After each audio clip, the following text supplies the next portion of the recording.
তখন আমাদেরকে দুটি জামাতের ভাই অকথ্য ভাষায় বিভিন্ন রকমের গালিগালাজ অকথ্য ভাষায় কথা বলা শুরু করলো এবং তারা আমাদেরকে বাধা প্রদান করলো আমাদের দাওয়াতি কাজে। আসসালামু আলাইকুম।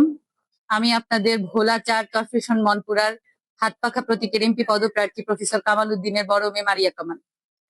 তো আমরা আজকে সকালবেলা পৌরসভা ৬ নং ওয়ার্ডে আমার কিছু মহিলা কর্মীদেরকে নিয়ে দাওয়াতি কাজে নেমেছিলাম সকাল ৯টা বা ৯:৩০-র দিকে। তখন আমরা প্রায় অনেক আমাদের কাজগুলো ঠিক মতো চালাচ্ছিলাম এবং বাড়ি বাড়ি যেয়ে তাদেরকে দাওয়াতি কাজ চালাচ্ছি।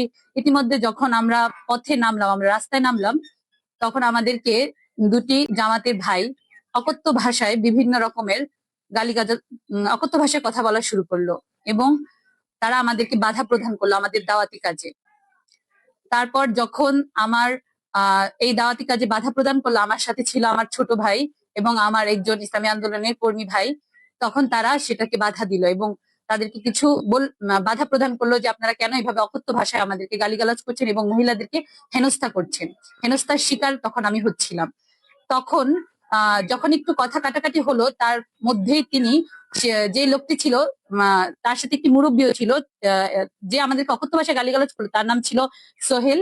তার সাথে একজন মুরব্বীও ছিল।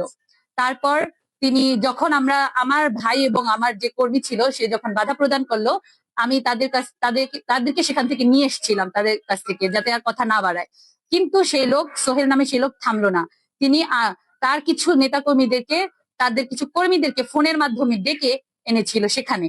ইতিমধ্যেই তারা উপস্থিত হয়েছিল। তাদের মধ্যে প্রধান ছিল হচ্ছে আলাউদ্দিন নামের এক লোক। তার সাথে কিছু লোক নিয়ে তিনি হোন্ডা দিয়ে এখানে স্পটে চলে আসলো এবং আমাদেরকে হেনস্থার শিকার করলো।